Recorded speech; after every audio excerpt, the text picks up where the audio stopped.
I'm Justin Silverman of the New England First Amendment Coalition. Thank you for joining us for these lessons on state public record laws and the Federal Freedom of Information Act. This is the fourth round of lessons that all build on one another. First, we discussed the law itself, what it covers and how it can be used. Then, we invited a local journalist to share 3 specific requests they made and the stories that resulted. Our previous round of lessons focused on the appeals process, what to do when your request is denied. And now we again have a local journalist to share their experience using the appeals process to obtain records for their reporting. Links to all videos, as well as other valuable information, can be found at nefac.org/FOI guide. This round of lessons is brought to you by NEFAC with support from the Rhode Island Foundation, the SPJ Foundation, MuckRock, SPJ New England, and the New England Society of News Editors. Thank you again for joining us. Now, here's NEFAC's Emily Sweeney to introduce you to your instructor. Hey everybody, I'm Emily Sweeney from the Boston Globe, and I want to thank you all for joining us for this webinar, which is part of our ongoing series on public records laws. This session is going to focus on how one reporter fought back when his Freedom of Information Act request for public records got denied. And with us is Jason Leopold. He's a senior investigative reporter for BuzzFeed News, and he's based in Los Angeles. And in 2018, he was a Pulitzer finalist for international reporting, and he's also a recipient of the Investigative Reporters and Editors FOI Award in 2016. Thanks so much, Jason, for joining us. My pleasure. Happy to talk FOIA and appeals. So, federal FOIA appeals, this is essentially what you do when your records request is being denied. We'll just go right to slide 2. So here are the most common federal FOIA denials. There's 9 FOIA exemptions. The ones that requesters often receive are, first one is B7A, which is ongoing investigation, right? That's every federal agency at some point may have an ongoing investigation.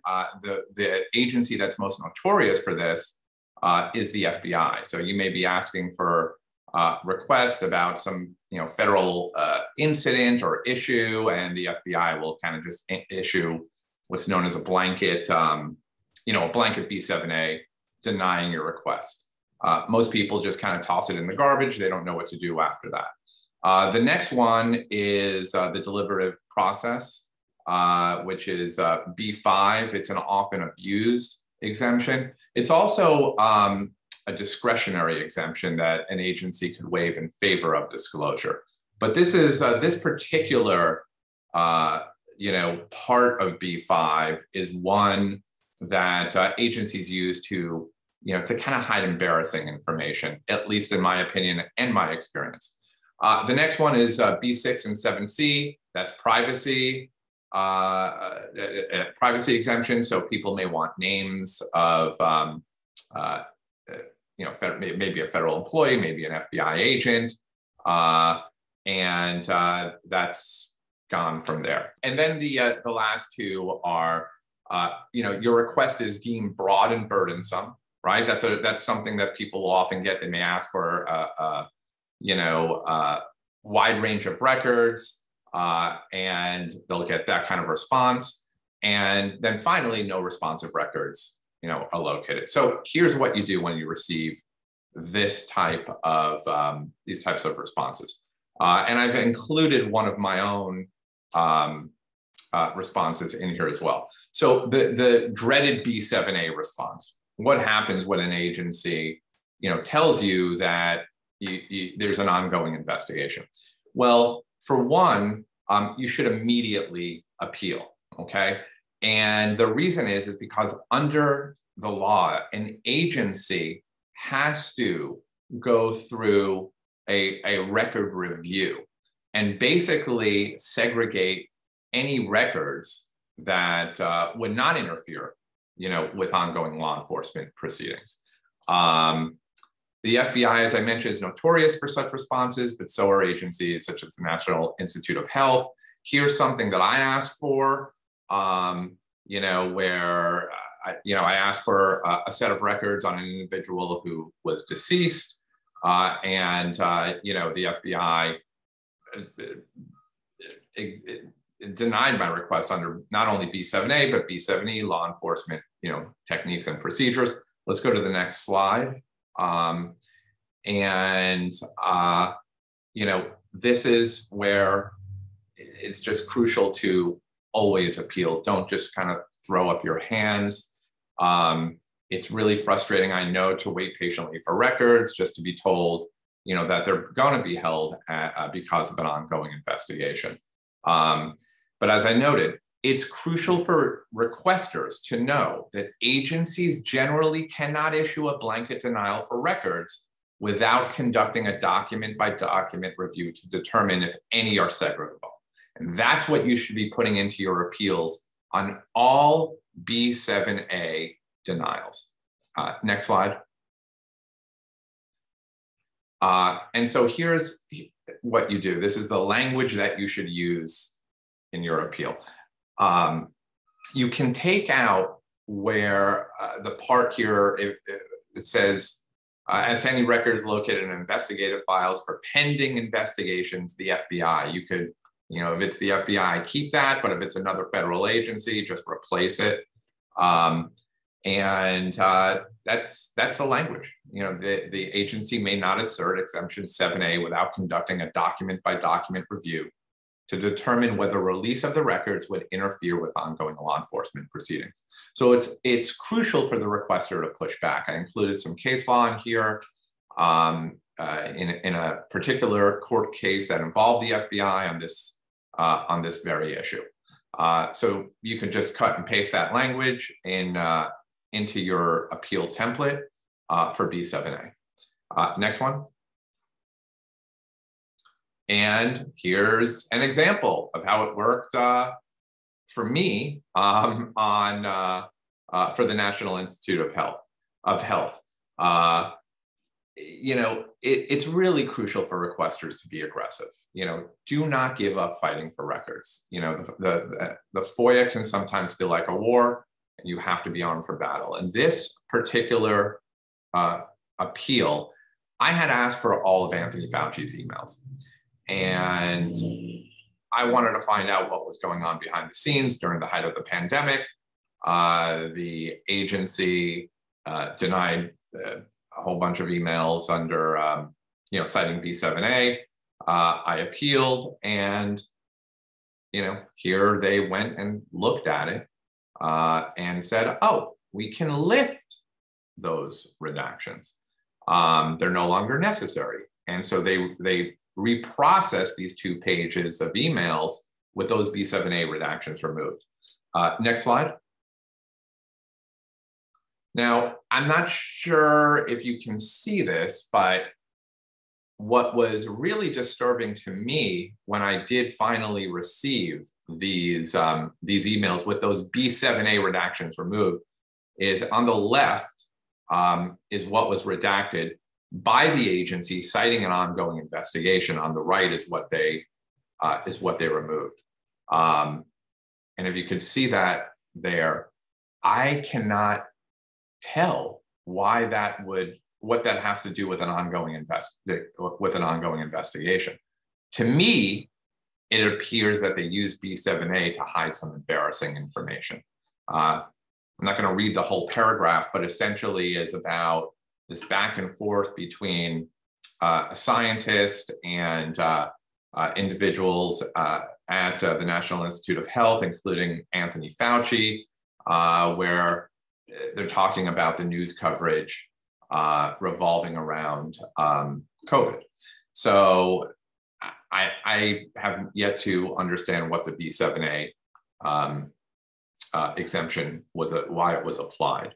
But leaving the content aside, it's why it's crucial to push back very hard and to tell the agency in some instances that that their exemptions are not justified. Next slide.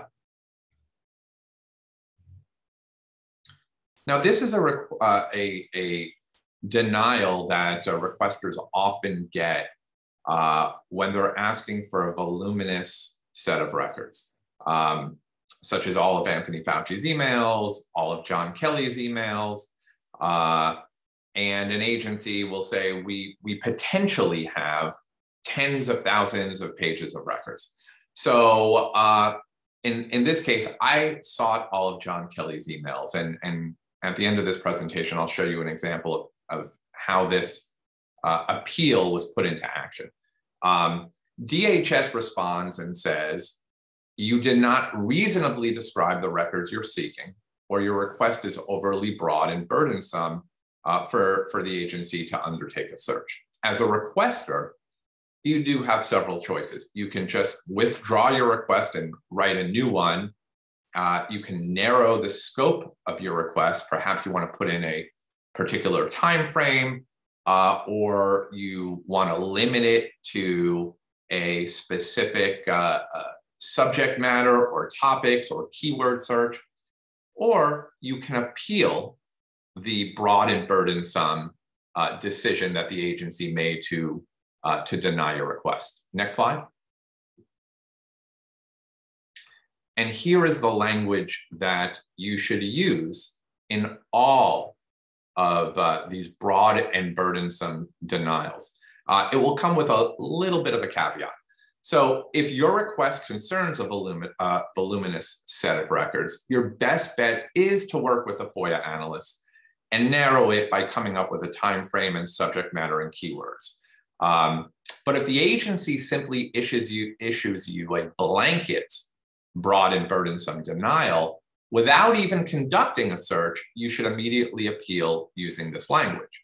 And what this language essentially says is that, yes, the request does concern a broad set of records, but that alone is not it's not legal for an agency to just reject a request on the grounds that a search would be burdensome.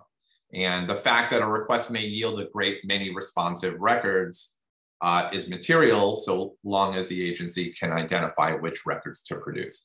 So what it comes down to is an agency really not wanting to do the work to conduct the search. As we all know, federal agencies are backlogged, and most requesters are just unaware what the law says and how they can push back on that broad and burdensome denial.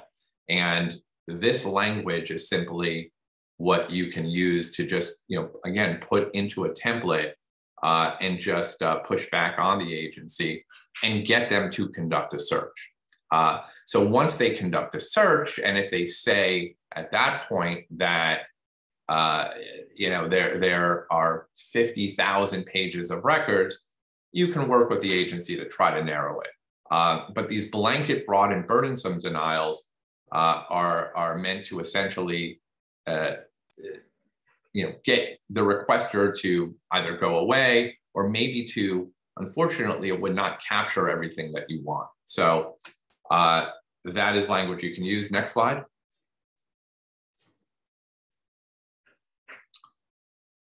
Okay, this is the Exemption 5. It is the most abused FOIA exemption, in my opinion, and the opinion of many other federal FOIA, frequent FOIA requesters and on the federal level.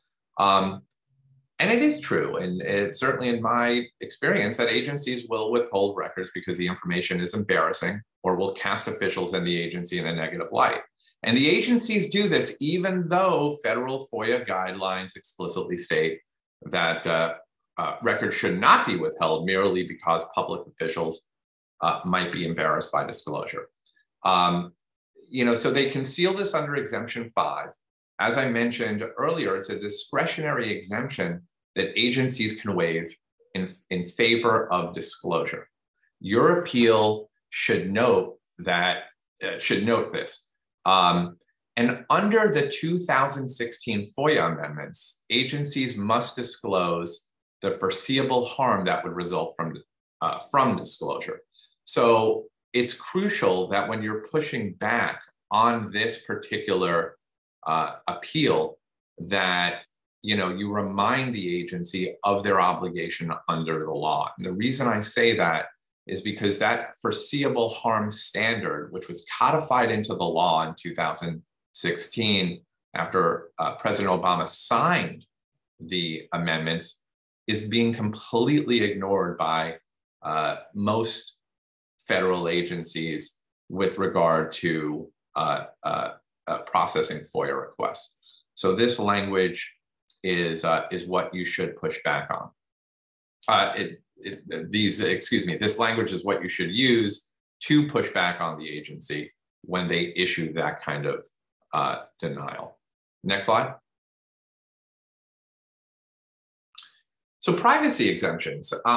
Oftentimes people will request a wide range of records. They may be seeking records on third parties, perhaps some non-public figure, and there is often times, and the federal agency will withhold or redact names citing privacy exemptions.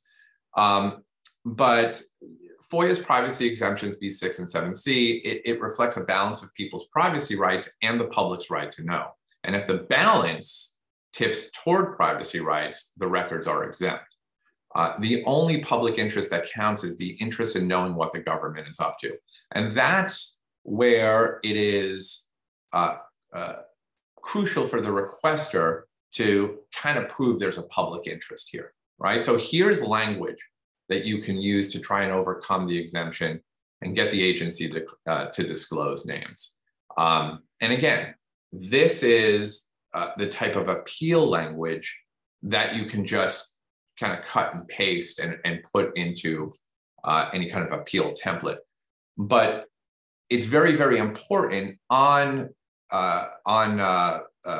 privacy exemptions that when you push back on the agency, you try to provide as much info as possible. Be sure to conduct the kind of research that may turn up, more information that would prove that there is an overwhelming public interest in disclosing names. I ran into a situation with the FBI where they withheld records on Trump, Donald Trump, former president, prior to his presidency, where they cited his right to privacy. That's an ongoing case, by the way. But they said he has a privacy interest and I'm not allowed to get some records there. So again, having to prove that there's an overwhelming public interest, but that's the language that you can use. The next slide. So this is, again, the type of denial or constructive denial that an agency will issue when, in my opinion, they don't perform an adequate search for records.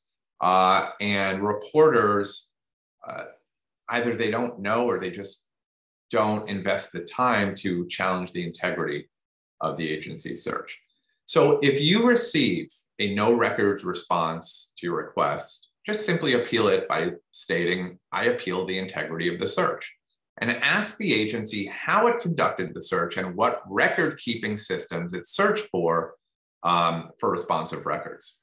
And if you have additional information about the records you're seeking, be sure to include that in your appeal. So this is why it's crucial to treat the FOIA as you would any kind of investigative story prior to filing the request. You should not just quickly write up a request and send it in. It should have a lot of information that would enable a FOIA analyst to conduct a search and locate responsive records.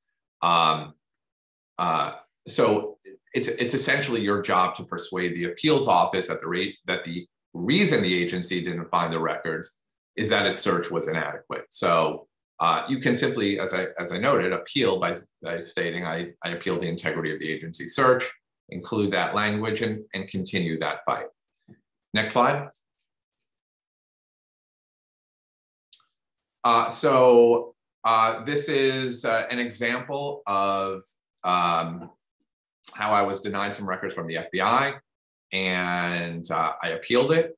And this is the letter I received back. And Peter Smith was an individual who was caught up in Robert Mueller's investigation. He was deceased. I filed a request with the FBI. They said they could not locate records, or some records may have been destroyed. I appealed the integrity of the search, and they wrote back to me after considering your appeal, and as a result of discussions between FBI personnel in this office, they remanded it because they located a 190 file, a particular investigative file, subsequent to my appeal. And again, why they located it after I appealed kind of underscores what I was saying about the integrity of the search, the poor search that took place. And at this point, I'm sad to say I'm still waiting for this particular record, or this particular file.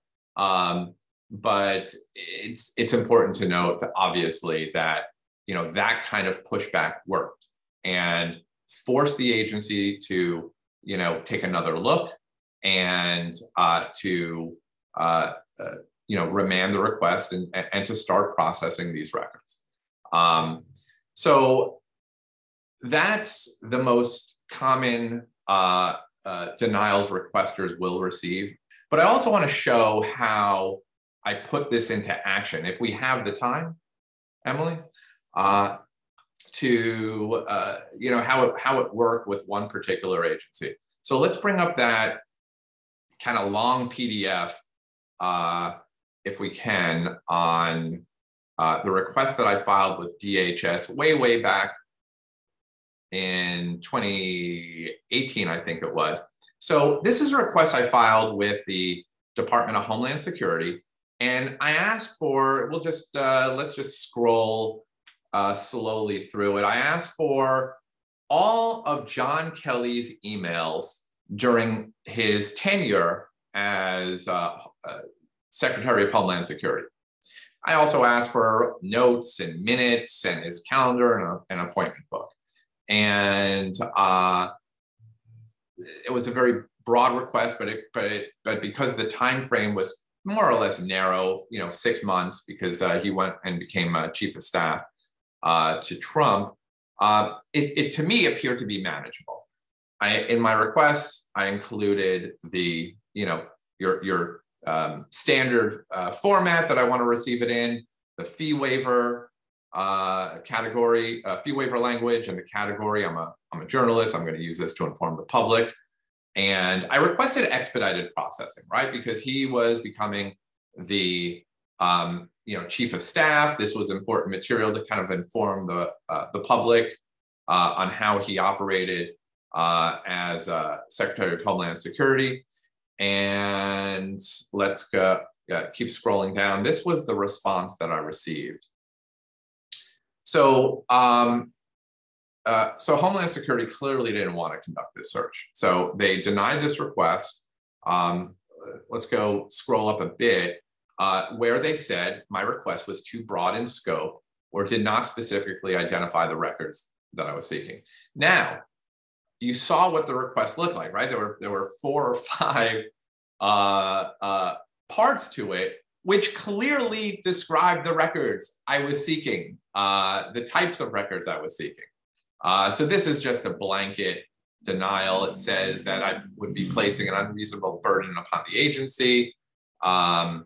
And so I knew what I was going to do in this case. So let's continue going through it. And here's my appeal. So, I appealed, and here's the language, right? Here's the broad and burdensome or not reasonably describing, the records I'm seeking. And that's the language that I used. I noted, I reasonably describe the records I'm seeking, and I request that DHS process it.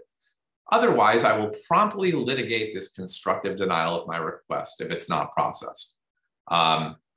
And I included I was the one who forced the release of Hillary Clinton's emails. That was another instance where, the agency said it was, broad and burdensome, but a judge said that, that they still had to process it because there was quite a bit of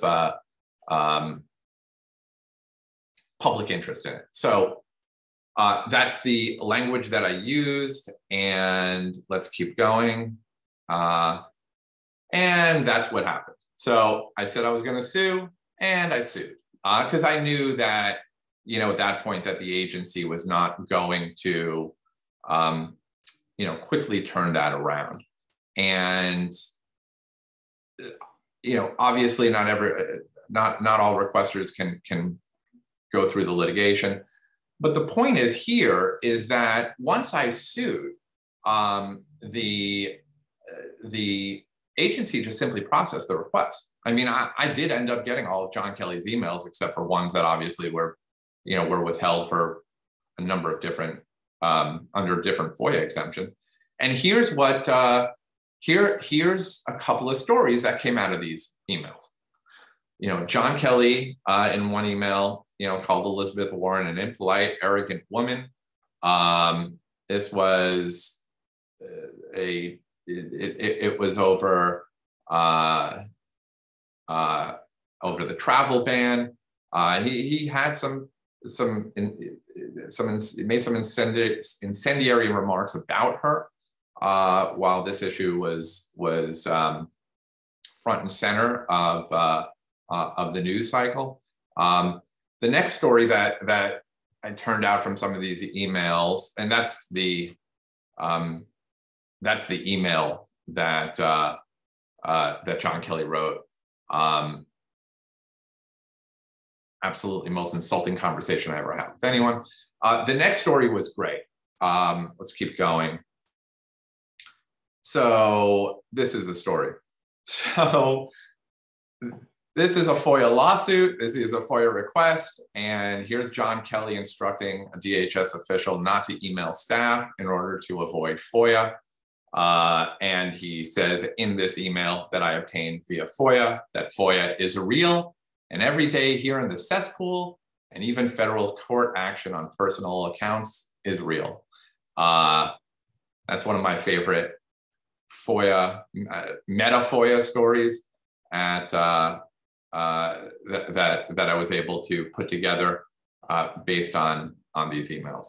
So yeah, so there's a number of other stories I was able to kind of turn out about his character, how he handled issues behind the scenes, and it was a worthwhile fight, and the public was informed and they have access to those records. And the agency never, ever put up any additional fight from that. So sorry to go through it so quickly, but I feel like that kind of more or less captures it. And if it's something that you aggressively adhere to, I think that you'll see agencies being very responsive to those kinds of appeals. It's a battle. It really is a battle. And I think what is important for requesters to know is that there is a way.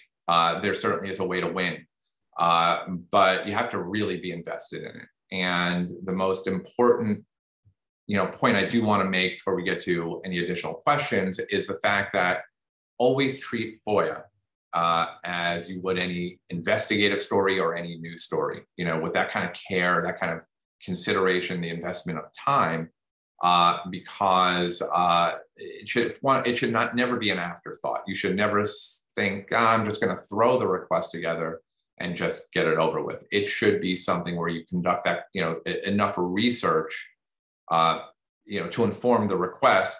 So hopefully you don't run into these problems. I have found that no matter how much research, I put into it, I still run into the problems. And it's largely because the agencies do not really want to be bothered in some cases. And so it's crucial to just continue to push back.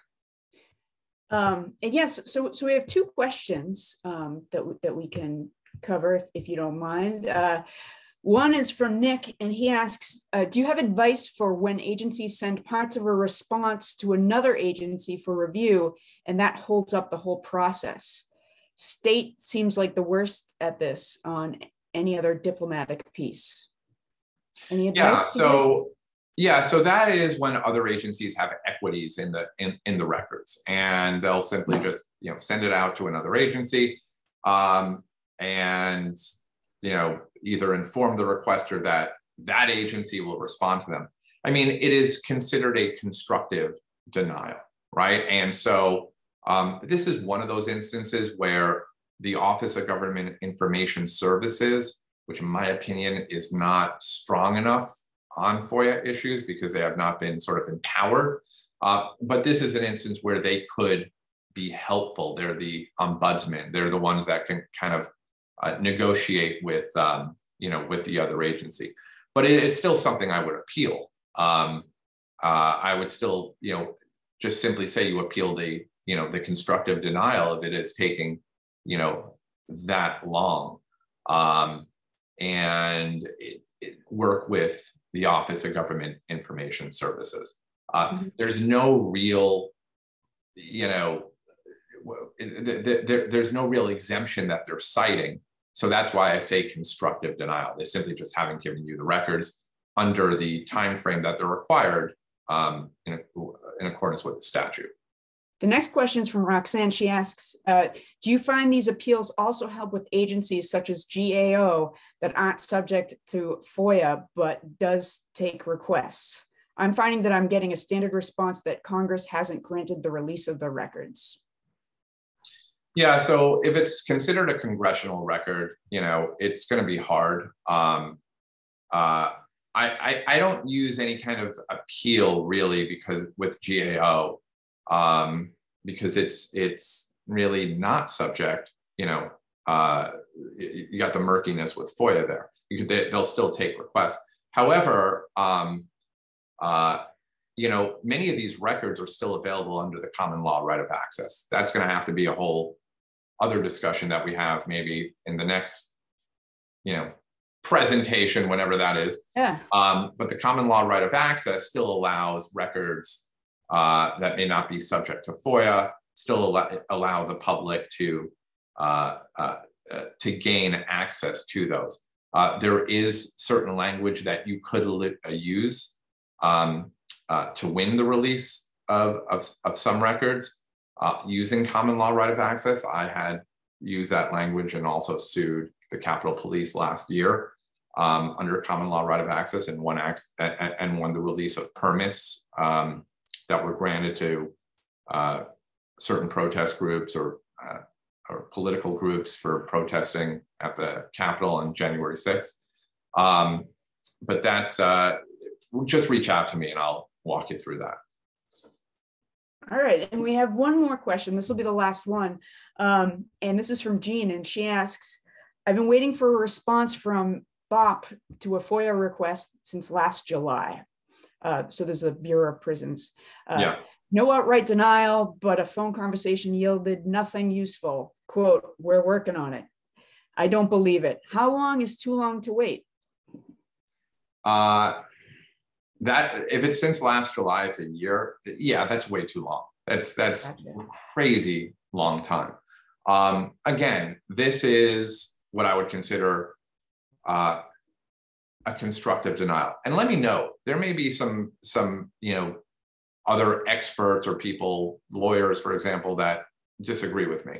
I happen to be very, aggressive when it comes to this. I think it's very important to negotiate with an agency and to let them know that you may exercise your right, to litigate the request, but that is really too long. What you should ask the agency is if they can, one, they need to provide you with an estimated date of completion. Under the law, agencies have to provide estimated dates of completion.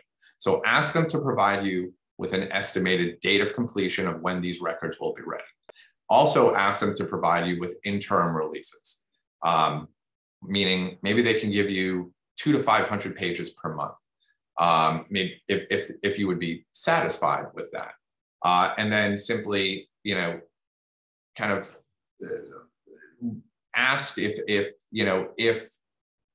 they are more or less, you know, if they conducted the search. I think one of the things that I'm concerned with with this question is that if it's, you know, if you're waiting since last July, I don't get the sense that the agency has even begun to search or process those records. You're simply just waiting in line for them to get to it. So you need to get that information first, right? What's the estimated date of completion in order to determine how to proceed next. Jason, thank you so much for doing this. I really appreciate it. It's my pleasure. Thanks, Emily.